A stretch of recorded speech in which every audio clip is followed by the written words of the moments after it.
வணக்கம் நண்பர்களே. நம்ம இன்றைக்கி யாரை பற்றி பார்க்க போகிறோம்னு பார்த்தீங்கன்னா, மேத்தா. இது முக்கியமான ஒரு டாபிக். டிஎன்பிஎஸ்சியில் டிஎன்யூஎஸ்ஆர்பியில் கேட்கப்படக்கூடிய கொஷின். டிஎன்பிஎஸ்சிக்கு ரொம்ப ரொம்ப முக்கியம். டிஎன்யூஎஸ்ஆர்பியில் யாருடைய நூல் என்று கேட்கப்படலாம். பிசியிலும் இது கேட்கப்படும் நண்பர்களே. டெட்டுக்கும் இது கண்டிப்பாக வரும். அப்போ நம்ம இதை முக்கியமாக பார்த்துட்டா போதும். இதை நம்ம பேசிக்காக பார்த்துட்டாவே நம்மளுக்கு போதுமானதாக இருக்கும்.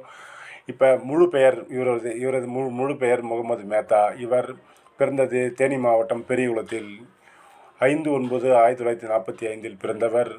5/9 பெருக்குனா 45 வரும். 1945. புது கவிதையை பரலாக்கிய முன்னோடிகளில் ஒருவர். கல்லூரி பேராசிரியர் பணியாற்றி ஓய்வு பெற்றவர். எங்கே பார்த்தீங்கன்னா சென்னை மாநில கல்லூரி. இவர் பன்முகத்தன்மை கொண்டவர். எப்படின்னு பார்த்தீங்கன்னா, நாவல் எழுதுவார், சிறுகதை, நாடக நூல்கள், கவிதை நூல்கள்லாம் எழுதுவார். வரலாற்று நூல்களையும் எழுதியுள்ளார். இவருடைய முதல் கவிதை தொகுதி பார்த்தீங்கன்னா கண்ணீர் பூக்கள்.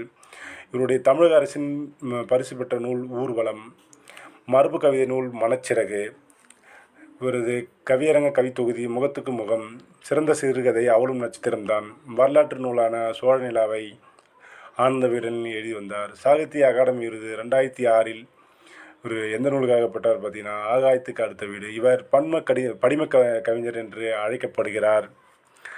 இவருடைய மற்ற சிறப்புகள் பார்த்தீங்கன்னா, சொல்லாளுமை மிக்கவர். இவருடைய புகழ்பெற்ற பாடல் பார்த்தீங்கன்னா, ராஜராஜ சோழன் என்ற பாடல் இவருடைய புகழ்பெற்ற பாடல். இவருடைய எழுத்தாற்றலுக்கு ஒரு இது. நான் வெட்ட வெட்ட தழைப்பேன், இறப்பினில் கண்விழிப்பேன், மரங்களில் நான் ஏழை, எனக்கு வைத்த பெயர் வாழை. பிற படைப்புகள் பார்க்கலாம் நண்பர்களே.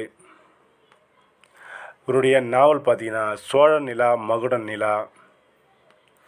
அடுத்தது அவர்கள் வருகிறார்கள். கவிதை நூல் பார்த்தீங்கன்னா, அவர்கள் வருகிறார்கள், முகத்துக்கு முகம், நடந்த நாடகங்கள், காத்திருந்த காற்று, ஒரு வானம் இரு சிறகு, திருவிழாவில் தெருப்பாடகன், நந்தவன நாட்கள், இதயத்தில் நாற்காலி,